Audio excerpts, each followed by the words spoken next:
मी PSI Sanjay पोळे, police station चांदणी येथे नेमणुकीस असून विजयाताई देशमुख विद्यालय आलेगाव येथे अचानक आम्ही भेट दिली असता आज सकाळी ठाणेदार रवींद्र लांडे यांनी पण भेट दिलेली आहे। इथे आमचा पुरेसा बंदोबस्त नेमलेला आहे। एक आमचे होमगार्ड सैनिक आहे, परत 2 अंमलदार आहे, पोलीस अंमलदार इथे लावलेले आहे। 11 तारखेपासून परीक्षा सुरू झालेली आहे। इथले वातावरण पाहता एकदम शांततेत चालू आहे व इथले जे JD कंकाळ संचालक आहे यांनी कॉफीमुक्त अभियान राबविले आहे। त्यामुळे इथं असा कुठलाही प्रकार आम्हाला आढळून आला नाही व पोलीस प्रशासनाच्या वतीने आम्ही त्यांना संपूर्ण सहकार्य करण्यास तयार आहोत व येथील प्रशासन जे शासनाचे आदेश आहे, माननीय मुख्यमंत्री महोदय तसेच शिक्षण मंत्री यांच्या आदेशाने व्यवस्थित इथे शांततेत परीक्षा सुरळीत सुरू आहे। मी केंद्र संचालक 0194 विजयताई देशमुख कनिष्ठ महाविद्यालय आलेगाव दिनांक 11 फेब्रुवारी 2025 पासून इयत्ता 12वी परीक्षा सुरू झालेली आहे।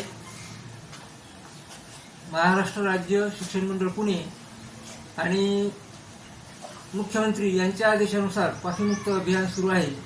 मी माझ्या केंद्रावर कुठल्याही प्रकारचा गैरव्यवहार नाही, गैरप्रकार नाही, कॉफीमुक्त अभियान आहे। या क्षेत्रामध्ये मी जवळपास 20-22 वर्ष झाली आहे।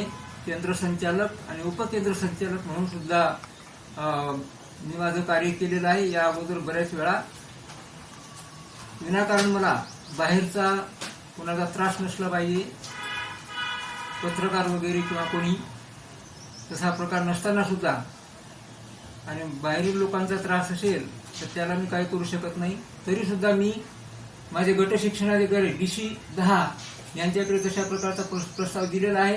अतिरिक्त बैठे पथकाची मागणी केलेली आहे, अतिरिक्त पोलीस कुवत मागितलेली आहे आणि मला यापुढे त्रास होऊ नये आणि अशा बातम्या कधीच्या आणि केव्हाच्या ह्या विनाकारण पसरवू नये आणि केंद्राला